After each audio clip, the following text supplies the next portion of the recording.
All right, everybody, it is Justice for Comics. It is Thursday evening.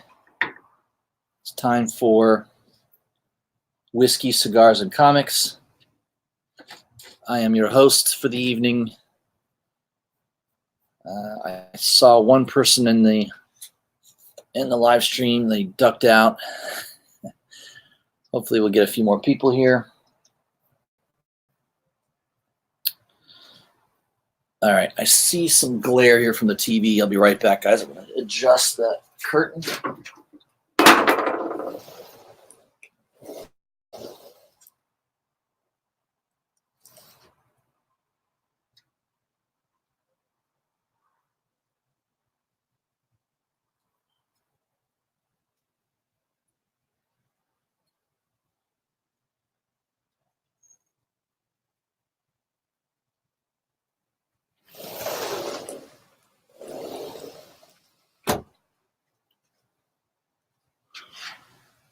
Oh, all right, I'm back. All right. I see my good friend Infamous is there on the chat. How you doing, my friend? He's got his glass of milk. Yeah, the milk's a little too strong for me. I've got my bullet bourbon here. I don't know. How's it pronounced? Bullet? It's got a E-I-T at the end. I think it's called bullet bourbon. So we'll let that thing flow a little bit. All right. It smells good. All right. I am also going to send out a invite to my friend.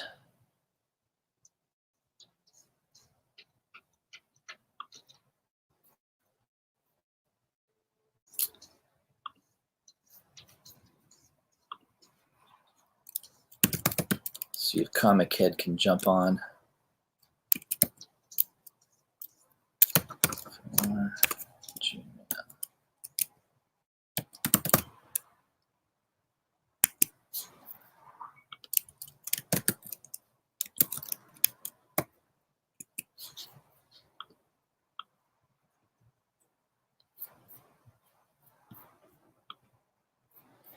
All right.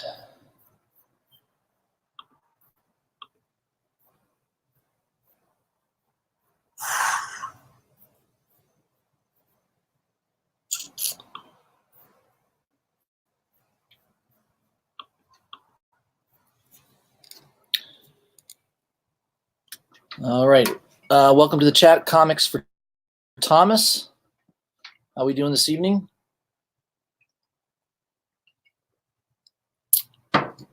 We're just going to hang out for a little while, and I'm going to show you guys some cool things, a couple comic books, a couple things that are in the news lately. Oh, I forgot my punch. I'll be right back. 1 second, guys.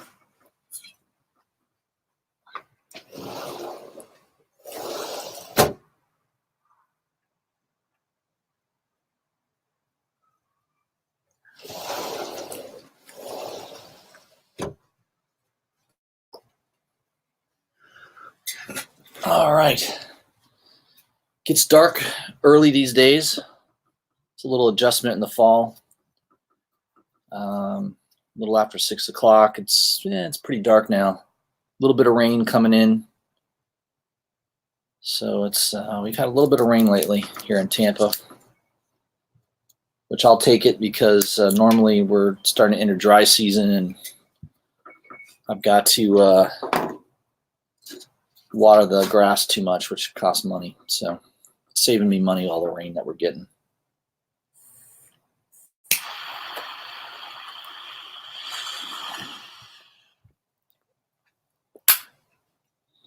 Got a free lighter.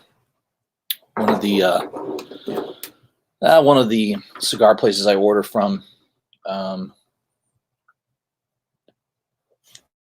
Usually around Veterans Day, they'll give you free shipping, and they'll throw in a lighter, that kind of thing. So Makes it worthwhile to order this time of year. Hey, James, welcome to the chat. Blanton's? No, I wish it was Blanton's. I'm drinking some good old Bullet bourbon. It's pretty good. It's pretty smooth.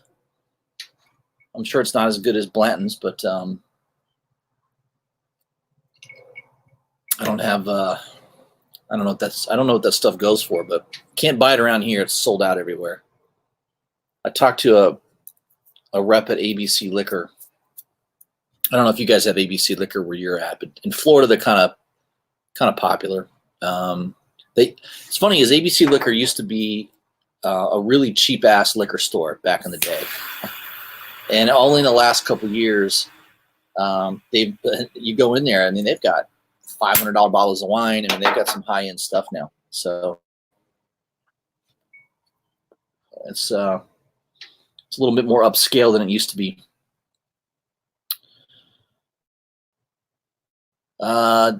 Rue 6 is a good one too. Okay, Rue 6. I'm not familiar with that one. I'm still learning my whiskeys and bourbons. I'm still a little new to it. Tony Lewis, England is in the house. Very nice. Across the pond.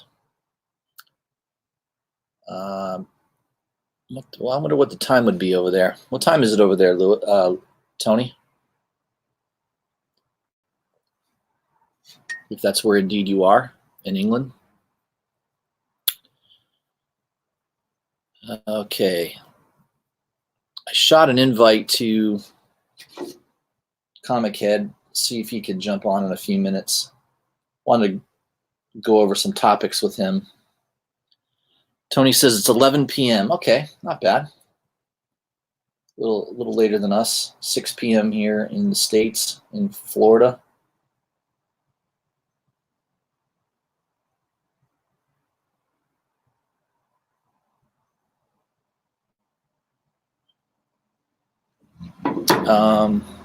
Yeah, we'll talk about tonight. We'll go over some topics.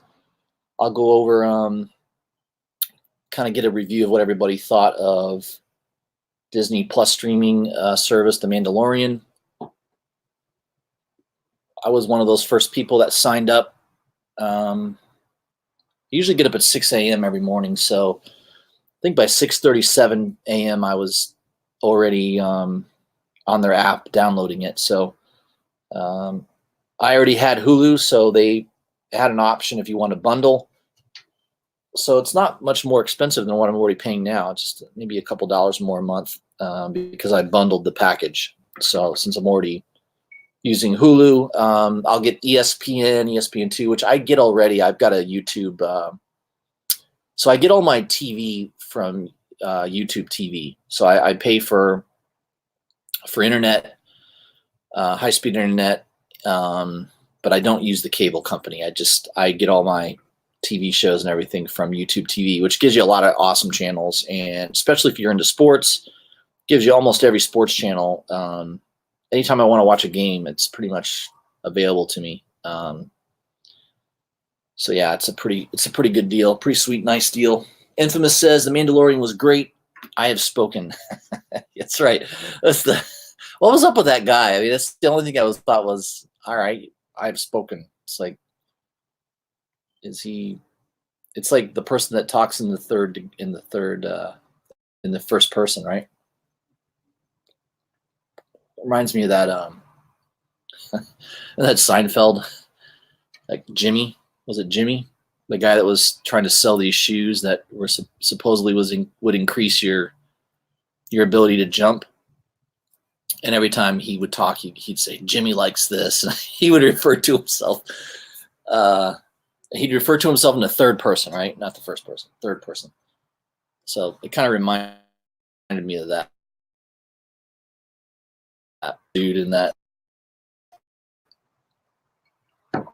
So I guess, yeah, Yoda. There you go.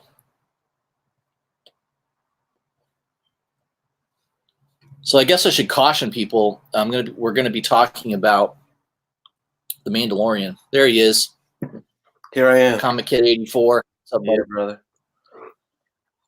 I watched The Mandalorian. I was starting to talk in the chat. Yeah, take your time. We were just starting Am to I talk coming through about. okay? My connection Yeah. decent? Yeah, I can hear you Yeah. good. Can you hear me fine? Okay. We were just starting. Yes, I can. All right, good. Got to make sure everything's set up correctly. It's getting dark here, so I don't know lighting. I try to get the lighting just right, but It's all right. It's moody. You know, there's a mood going on there. so yeah, we're creating a mood. So what the infamous in the chat said, yeah, The Mandalorian was great. I have spoken. You know, I don't know if you watched it yet already, but that little dude kept Brother, saying, I watched it last night. I dug into Disney Plus last night. Yeah. I watched. What did I watch? The only thing I really sat and watched the whole thing was Mandalorian. Other than that, I kind of bounced around and I was just checking things out. Yeah, my son was watching Dumbo. He wanted to see that, so I caught a little bit of that, but not all of it. Yeah, I watched The Mandalorian a couple times, so I did analyze it in detail. Because I'm not anti Star Wars, but I'm not a Star Wars guy. Like, I haven't seen all the movies. Yeah. I never got too deep into it. So I'm like, I'll tell you how deep it is for me. The first movie I remember seeing as a young child was Star Wars. It was 1977. I was 5 years old. In the theater? Yeah, I distinctly. I mean, how many memories do you have when you're 4 or 5 years old? Right, not too many. Right. Handful. That is one of my memories. I was 5 years old, watching that huge screen. I think it's probably the first time I've ever been to a movie theater. Yeah. They didn't have Disney movies like they do today, right? Where they're coming out every year. So my parents took me, and I just sat there, and they said I was riveted to the screen the entire time. So, yeah, it seems like if you watched it when it came out, it just seemed like it was a huge event. It was a phenomenon, yeah, no doubt about it. Yeah. And at the time, it broke records. It was a huge movie. Right. I think the only other movie back then that was that big was maybe Jaws in the 70s. Maybe Superman, right? Superman. Yeah, those were the three big movies. I remember the first movie that I saw in the theater was Home Alone 1. Yeah. Which is like, you're a little bit younger than me, just slightly. I guess, yeah, because that would have been, I don't know the year it came out, but it must have been like either 90 or 91, early 90s. Yeah, early 90s, sure. Yeah. Yeah, I would say 90 or 91. So it must be like that looks 6-ish years old. So I was graduating I graduated high school in 91, so it's about right. Yeah. So what did you think of it? Did you like? I mean, if you're not familiar with Star Wars, you don't have this background on the. But I know enough. I'm sure there's probably some inside things that went over my head. Tell me this. I thought it was phenomenal. The bounty hunter dude. So he's like, I know that's Boba Fett's type of armor. Yeah. And I'm assuming like all bounty hunters from that crew kind of wear that similar armor. Is that the idea? Yeah. So the Mandalorians are a tribe. Okay. They're a tribe of people. And what I gather is Boba Fett was not really a Mandalorian. He wore the Mandalorian armor and adopted their look, but he was a clone, so he was not Mandalorian. Does he ever take his mask off in any of the films, Boba Fett? No. Well, I take that back. You get to see. No, you don't. You see Boba Fett when he's a child in one. Okay. I think in the second Clone movie, you see Boba Fett as a young child, and he's a child of the clone. So he's I don't know what he is. I guess he's a child clone. But he's human. But he's human. The Mandalorians, they're known for their ability at being deadly and quicker than most people. Yeah. You'd almost think that they had some type of Jedi skill. They're very, very fast reflexes, and you see that right in the way he reacts very quickly and kills people. And total badass. With some of the Disney stuff, I worry that they're going to sanitize it too much and try to worry Yeah, about I agree. kids too much. I didn't find that to be the case with No, the I, Mandalorian.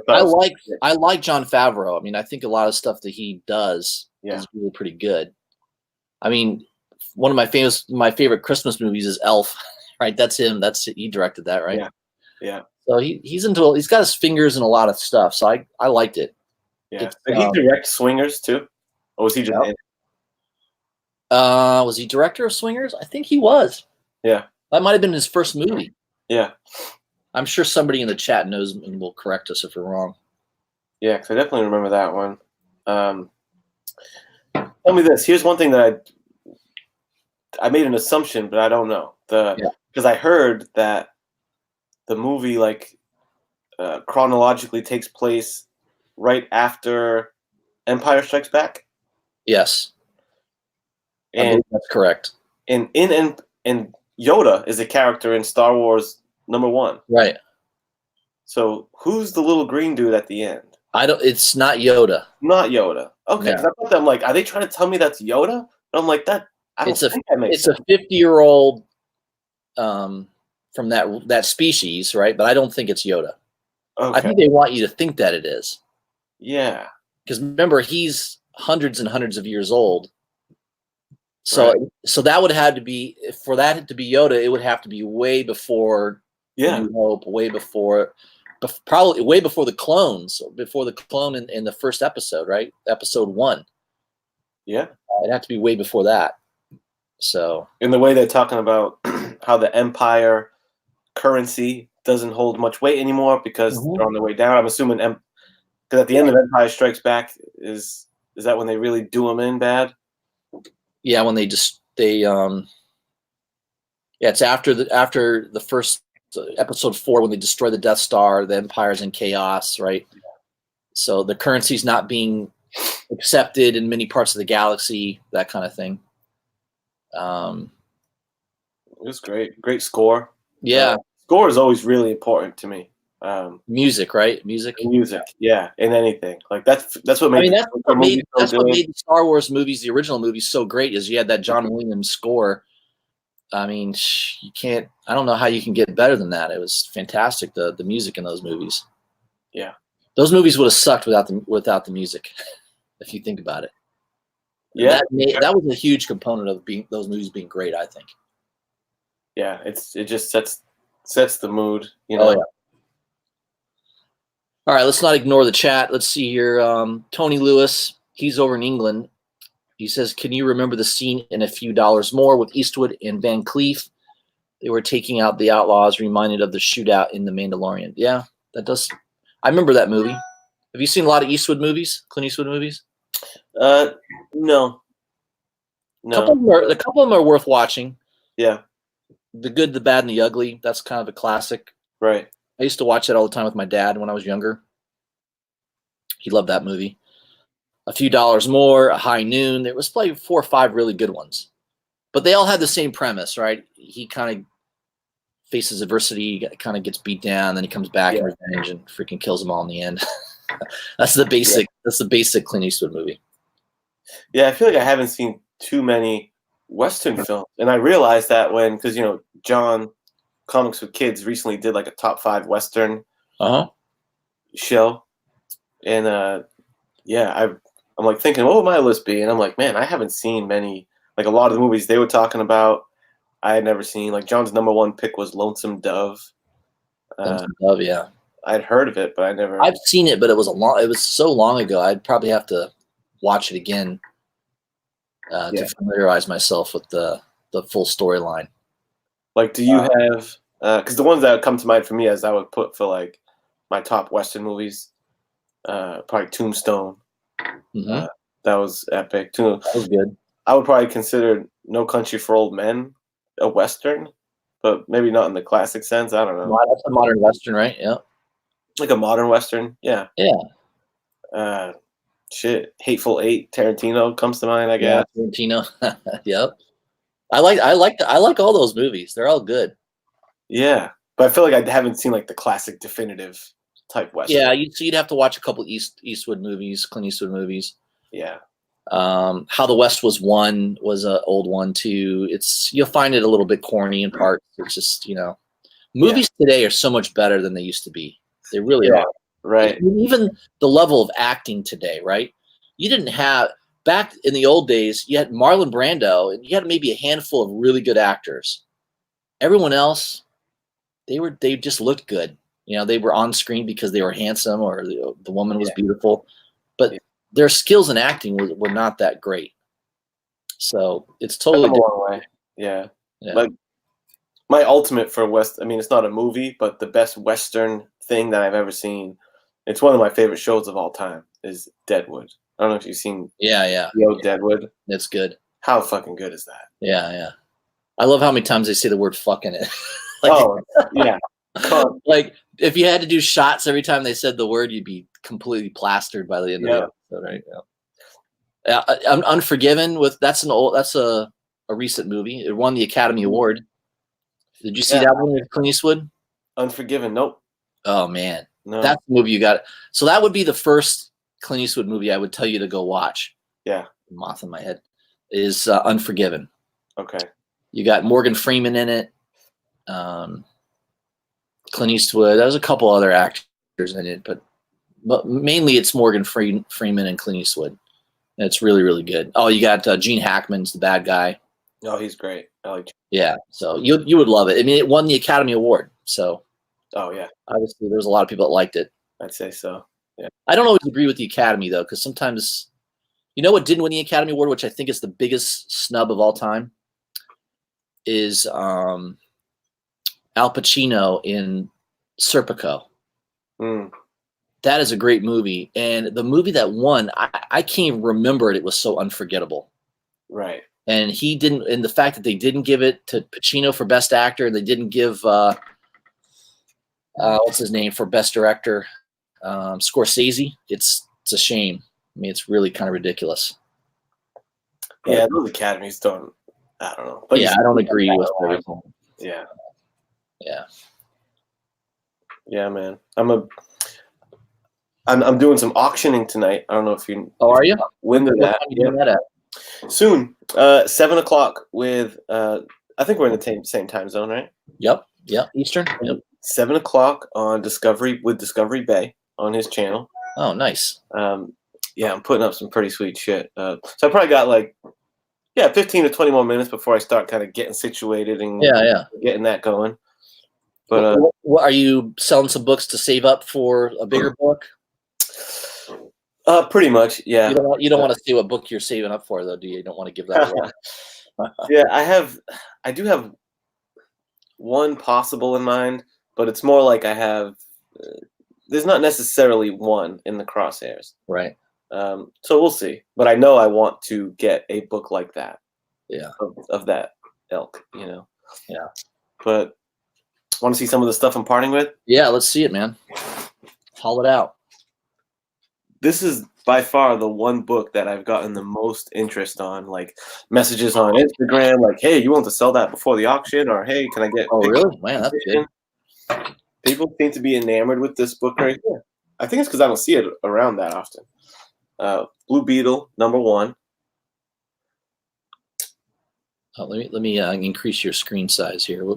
I don't think you really, when you're hosting it, I know you can't make me big and you small. No? Oh, okay. No. So yeah, I think you're fine like this. Yeah, that looks good. It looks like it's in great shape too. It's decent. I mean, it's got the Mylar magic on it. Yeah. But, Mylar dresses up any book. Yeah. So that's the first appearance of Blue Beetle? No. But it is the first appearance of The Question. Yeah. Yeah, he's got that new Black Label series coming out, right? Yeah. I feel like there's so much potential in that character. Vic Savage? Is that the character's name, Vic Savage, right? I think it is. That sounds right. Yeah. And I know Renee Montoya took over the mantle currently, like the female, right? But yeah, this is my second copy. I have 2 of them. So, I have a little higher grade one than this. So I'm like, you know what? I got 2. I'll part with this one. So yeah, that's a nice book. That's an older one too. 12 center. Yeah, and you got to be wary. When I was first kind of looking around for this book, there's like a 1970s reprint, so it's only like a few years later. That looks really similar, and the only thing that tips you off is the corner, where it has like a different insignia here. It says modern comics. Okay. So you got to be on the lookout for that. Anyone looking for that book? You know, are you doing like a starting price on that book? Yeah, I'm gonna start that one at 50. Yeah, nice. Which would be a good price. Yeah, as far as like, I got a few like. I saw that Wolverine. Was that Wolverine number 10? 4? Yeah, 8. 4? 8. That's it. 8. Yeah, that's kind of like a classic cover one. I'm doing a few runs of things, but as far as like key stuff, this one's the first Yellow Jacket. Nice appearance.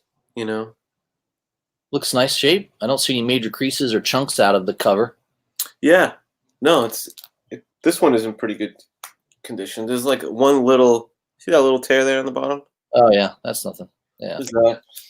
This one, I feel like for someone who kind of can restore books a bit, because there's no critical damage. It's just could use a really good cleaning and a pressing. Is this one, which a lot of people kind of consider like a modern classic. You know, Why the Last Man, #1. I have a bad story about that.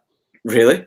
I had the whole collection, and I sold them for like, I think I sold the whole thing for like $150. The whole collection. Whoa! And they were in nice shape, I imagine. Yeah. Read once, maybe, bagged and boarded. Wow. How many issues is that? 30-something? Maybe more. I think it went to issue 60. Yeah, because I read it in trade, so I don't. Yeah. It's hard for me to get a sense of issues, but I think it went to 60 issues. Yeah. You read the whole thing?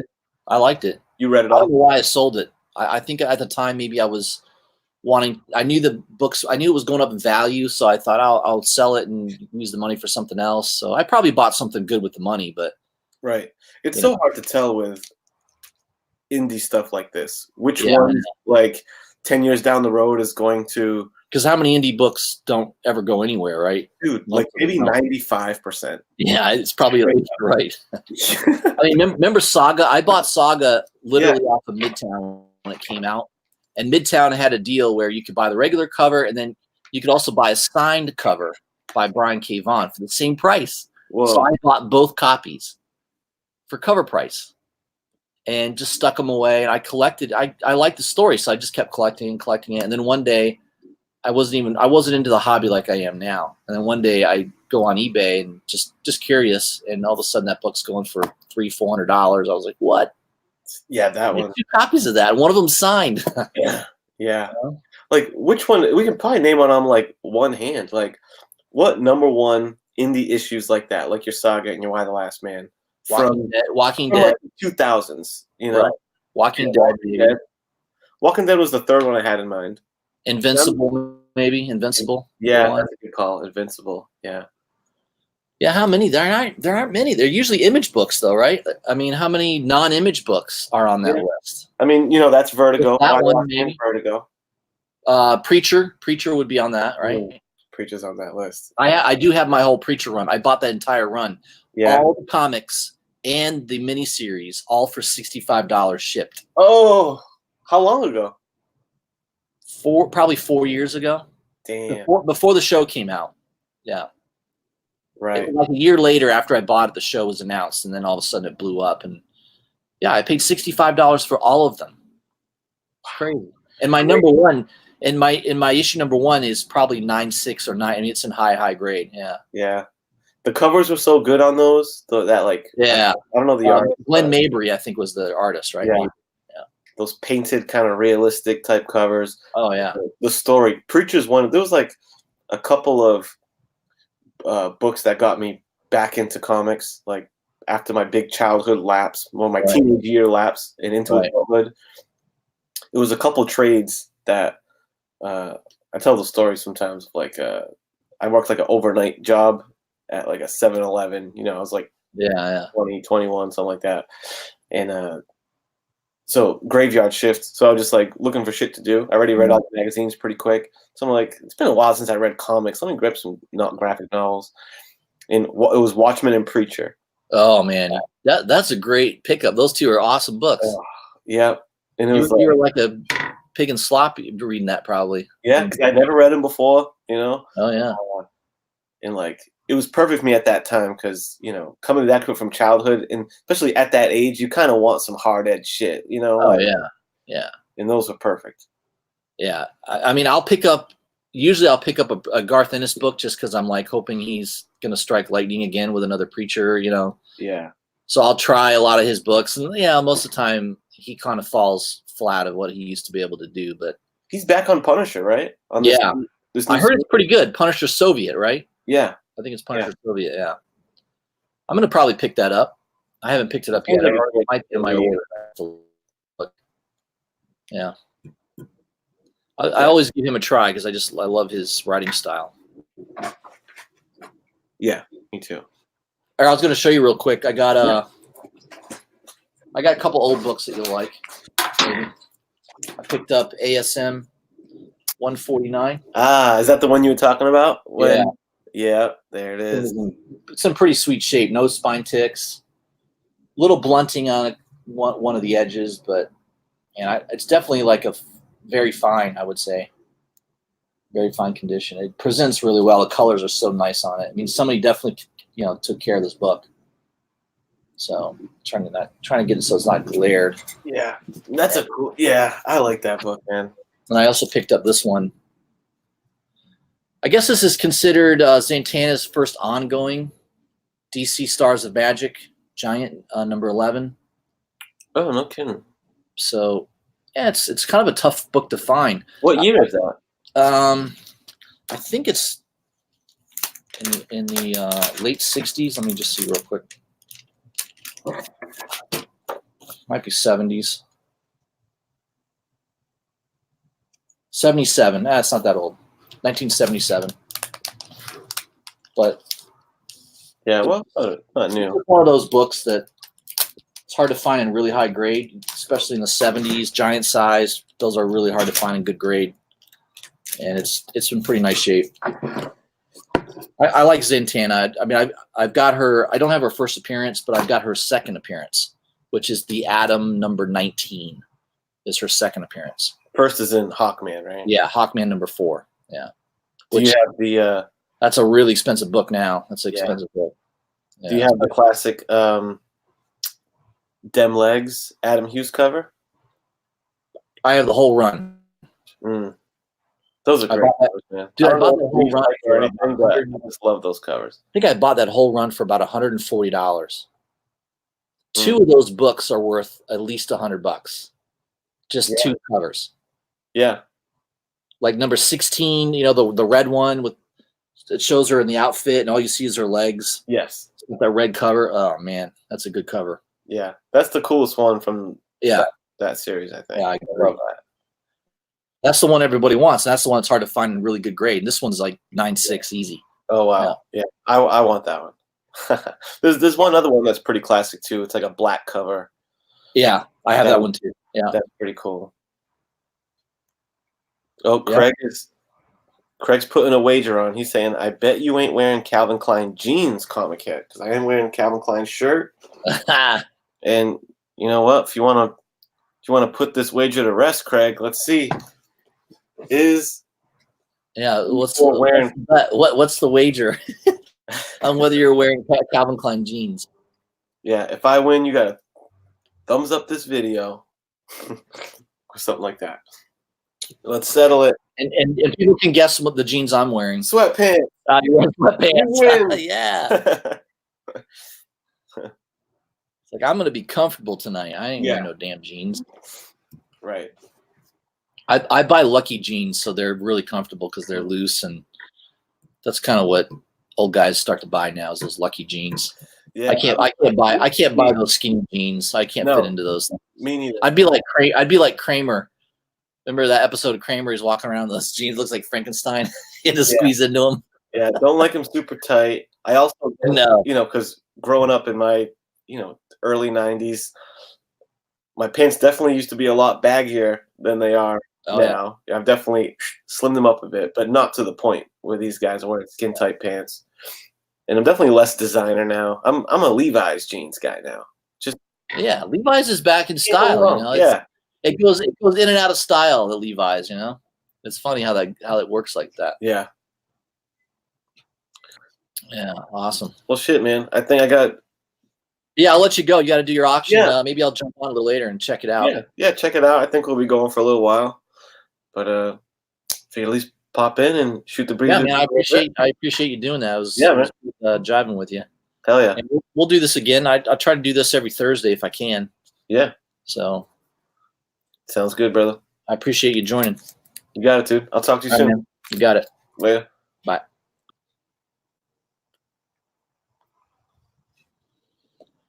All right, Craig 69. So he's not wearing a Calvin Klein jeans. Yeah, I used to have Calvin Kleins back in the day. I'm old enough to remember this. Remember on the pocket they had that little triangle? I think Calvin Klein had that. They had like the little triangle on the pocket. That was like in school. That was like that was a popular jean to have. That everyone wanted to. If you had that, then you had money, or you were like considered the yuppie class, I guess. Hey, welcome to the chat, Ancient Mariner. How you doing, my friend? So I had Comic Head 84 on. Yeah, he liked the Mandalorian. I loved it. I thought it was great. The second episode comes out tomorrow, the 15th. So I thought it was going to be like once a week, but apparently it's almost, I think it's like every 3 or 4 days. So it's going to be a little bit more frequent than weekly. So episode 2 is going to be premiering tomorrow. I don't know what time. I don't know if they're doing it in the morning or what, but I'll be checking it out. It looks like it'll be pretty good. I'm definitely interested in seeing where it goes.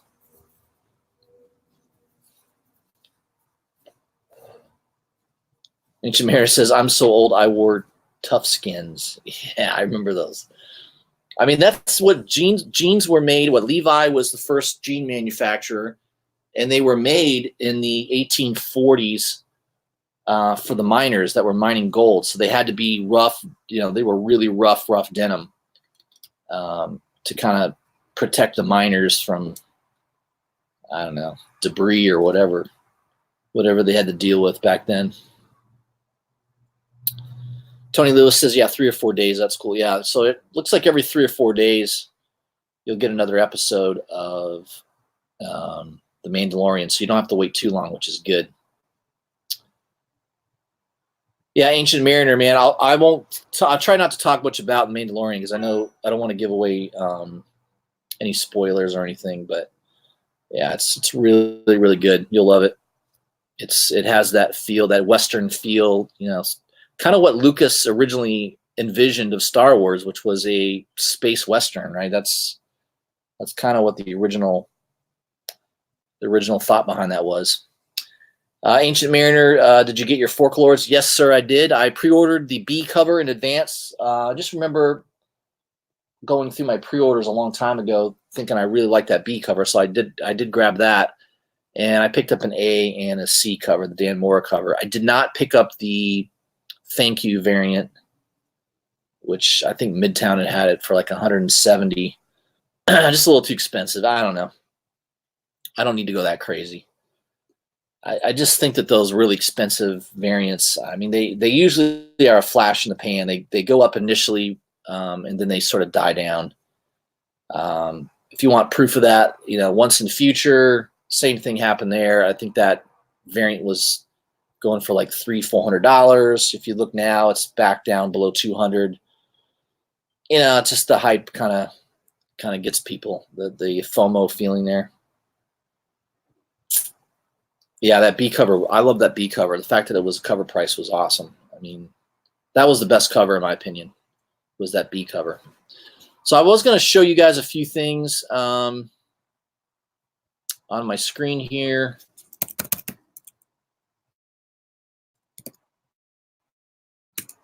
Instagram stuff. Get this pulled up.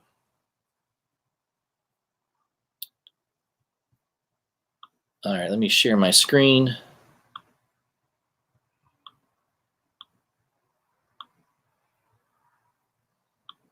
All right, you guys can see it now. Very good. I think tonight at 8:30, Black Cape is going to be premiering an exclusive cover. That's all they're showing of it so far. It's a cover by John. I think his last name is pronounced Gang, Giang. I think it's Gang, John Gang. It looks pretty cool. I mean, what you can see of it, obviously it's a Teenage Mutant Ninja Turtles book. So I don't know if it's for issue 100. I'm assuming it's for issue 100 maybe. It looks really cool.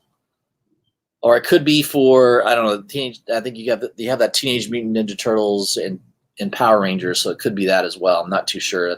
That's all you can see of the cover, but tonight at 8:30 they're gonna show the rest of it. So, which means it'll probably be for sale on their website. It'll probably be a limited cover. So be aware that may be one you want to look at. For those of you that are into Folklords, there is a exclusive cover on Black Cape Comics website. Who did that cover? They did announce it already went to a third printing. This is Drew Zuckers. Zucker's the guy that did the artwork for Kanto. So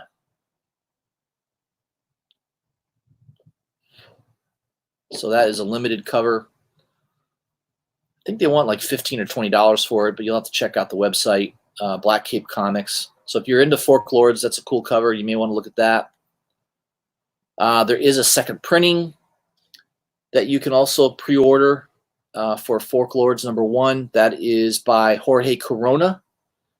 He's the artist that does all the Middle West artwork, so he's pretty popular. He does a nice job. So that is the second print, and they just announced that it went to a third print. So I don't think they've announced what that cover looks like yet, but it is going to a third printing.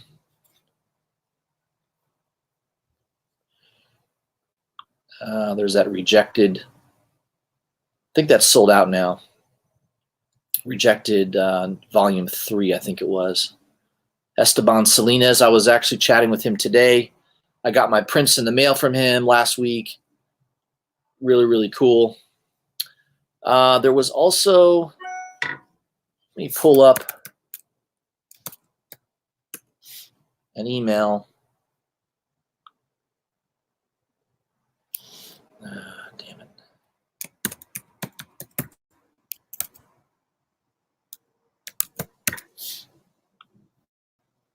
Did get an email on a couple covers that are coming out.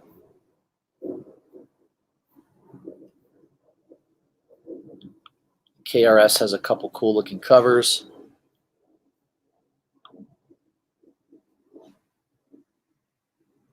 Should just gone to the website. Duh.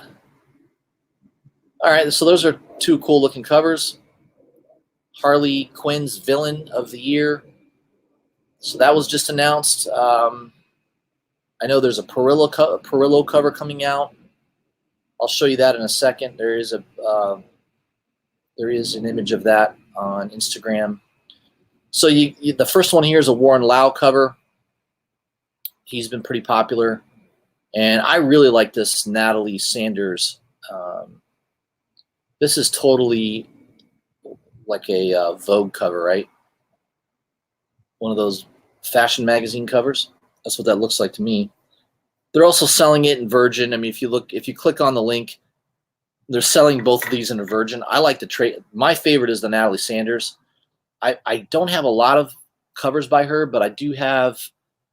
I have at least one. I think I picked up that Chastity #1 cover that she did, which was beautiful. I really like this cover. That's one of the best Harley Quinn covers I've seen in a long time. So you can get it with this kind of trade dress look. It basically looks like a Vogue magazine cover, or you can get it completely Virgin, where it's just her in a purple background. There's no letters or anything on it.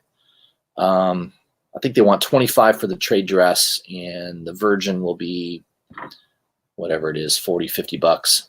I'm just going to go with the trade dress. I love that cover. I think Natalie Sanders is very, very talented. Is everybody able to see what I'm looking at? Yeah, good.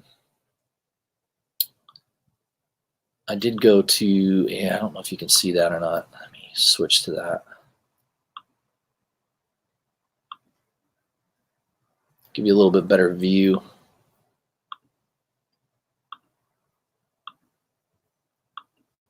Yeah, there we go. A little bit bigger view. So that purple cover by Natalie Sanders, that's the one I like.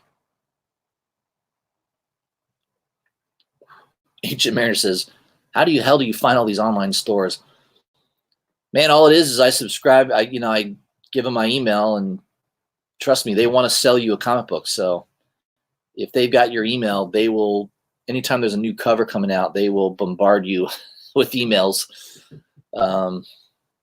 So yeah, it's not too hard. Plus, I follow a lot of these shops, these online stores on Instagram. So usually I'll either get through Instagram or they'll send me an email. Infamous says, my shop didn't bring in the B cover, but they did bring in a single copy of the A. I was lucky enough to snag it. So I'm assuming you're talking about Fork Lords. I was just on Midtown a little while ago, and they still had all the covers available on Midtown. So if you're missing a cover and you want to grab one, go to Midtown. They still have them there, as far as I know.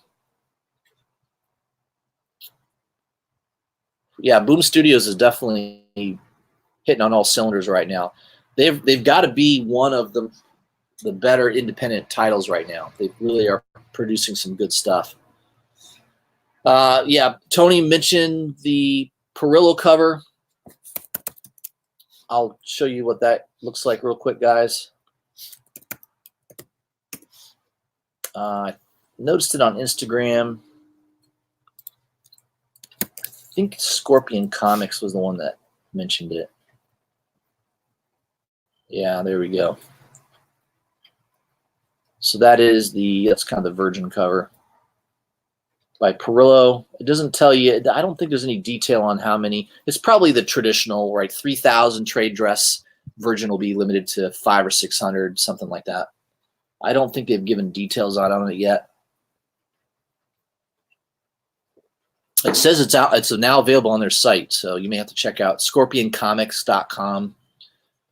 That might be worth taking a look at. Yeah, Perillo does a good job. I love Perillo's artwork. He's awesome. The last Perillo cover I bought was that Superman Batman #1. Perillo did a set of Superman and Batman. It was phenomenal. I definitely picked up that set. I thought that was well worth getting just for the artwork. Craig69, thanks for the info. He said J. Scott Campbell has a set for sale this Saturday at noon. So I'm sure there'll be several websites that will be selling that. So that might be worth taking. Anybody that's a big J. Scott Campbell fan, you may want to take a look at that.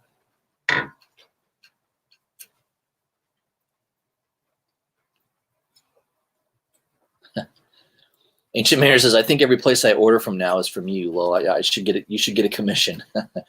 Well, no, that's okay. I mean, I've gotten some nice feedback from, like, Black Cape Comics has been real nice to me. Esteban has been real nice. He remarked some prints for me for free, which was real nice of him to do. So I've gotten some perks for promoting some of these artists and some of these covers and stuff. No doubt about it.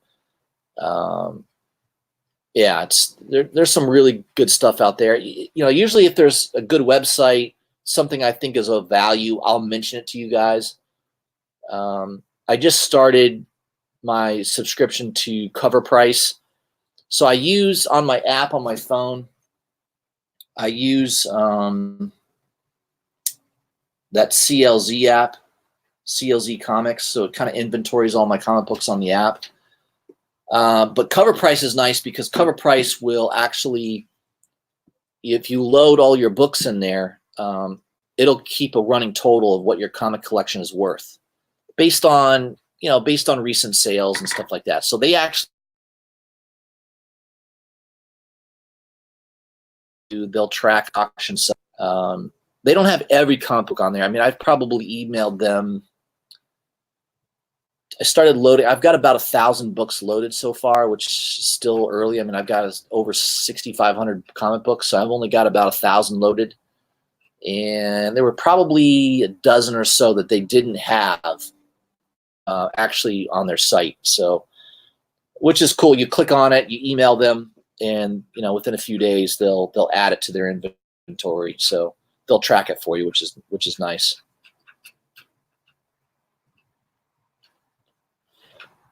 Callaway Comics, welcome to the chat. Yeah, he says Midtown has a 1 per customer on Folklords #1. All covers plus white sketch in the back of the counter. Morbius cover C is selling more than the A and B. Very nice. Yeah, I picked up the A cover. I love Ryan Brown. By the way, Ryan Brown is basically the image on my YouTube channel is Ryan Brown. So I'm a big Ryan Brown fan. I love Ryan Brown's artwork. He's awesome. Yeah, Tony Lewis says, yeah, he recommends CLZ as well. He's uploaded all his comics. Yeah, I keep a current inventory with them. They're usually pretty good. They update usually at least once or twice a month. They'll do an update. And they're pretty on top of things. It's very rare that I don't see a book that they don't have loaded. Once in a while, there'll be some variant book that I have that they don't have on there. And what's nice about them is you can take a photo of the book and load it right on their site, and you're good to go. So it's very, very intuitive, which is good. All right, guys, I got about 8 minutes left. I wanted to just do about a hard hour on this. Wasn't going to be on here for too long. I got a couple things to do tonight. But I'm having a couple drinks, smoking a cigar, hanging out. Had a good time with Comic Head.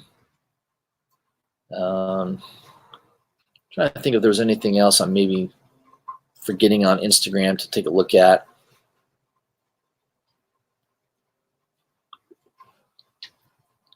So far, my internet's working pretty well, which is good. Jeff Comic 813, he's always posting Vampirella. He loves Vampirella, man. That kid loves Vampirella. I could probably sell him a bunch of Vampirella books, no problem. He'd buy them. Check out his channel. He's got a YouTube channel. He's on Instagram. Really nice guy. He lives in Florida as well. I've done a show with him. He's a really great guy. He's definitely learning more about comic books, which is cool. Let's see if there's anything else that I saw.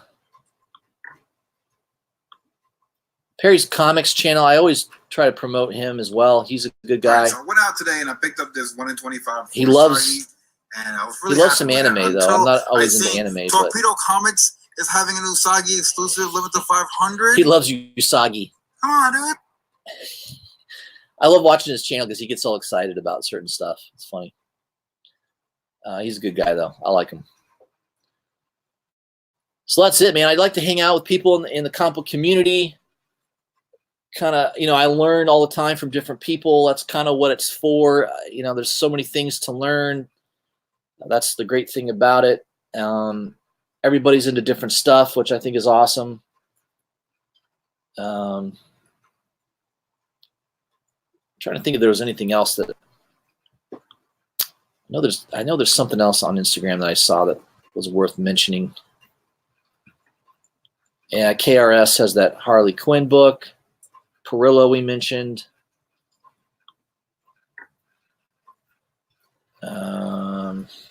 We're about done with Absolute Carnage.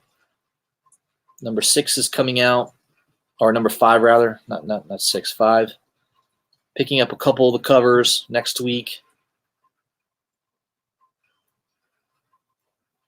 Yeah, it seems like Warren Lau is on KRS quite a bit. I know a lot of people like his artwork. Yeah, all right. So what else is going on in the chat here?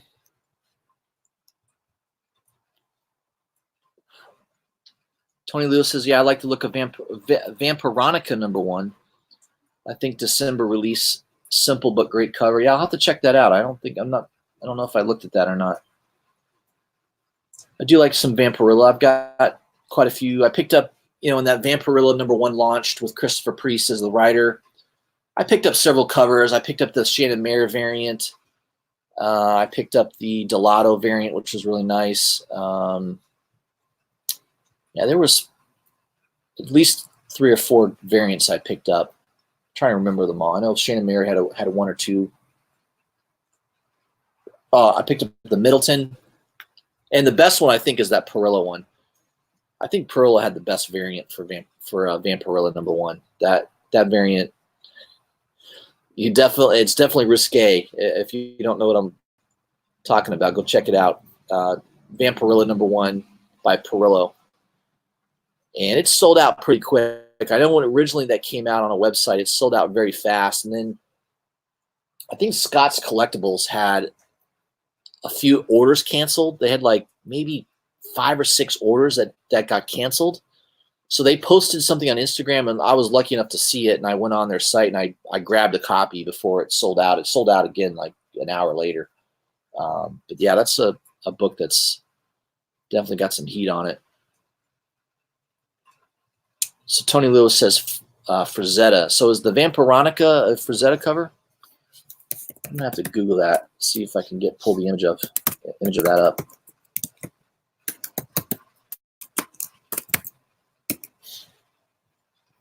I don't know if I'll be able to see that or not.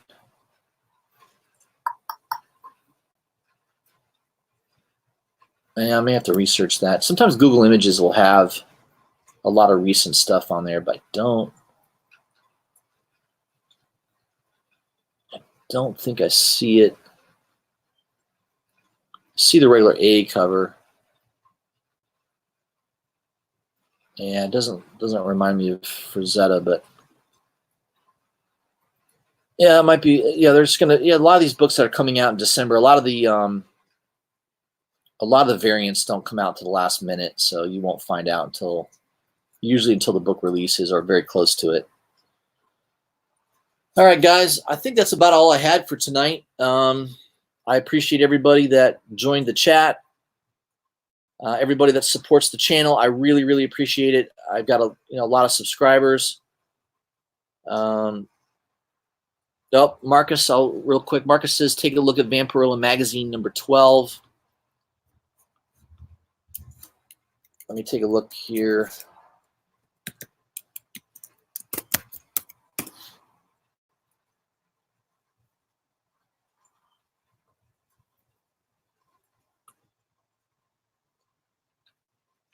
Marcus knows what he's doing. Let me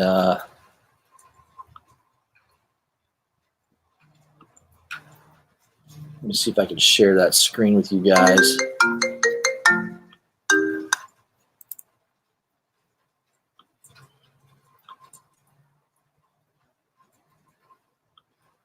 Yeah, hold on a second, guys. Let me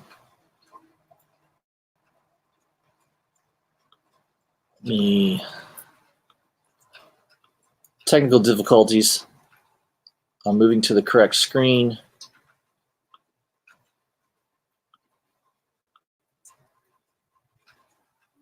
Yeah, that's pretty cool. Vampirilla #12 from 1971. That is an awesome cover. Marcus, I'm in agreement with you. That is a San Julian cover. San Julian? Is it San Julian or San Julian? I always screw up the pronunciation. That in #16, let me take a look at #16. I love a lot of these older 70 books.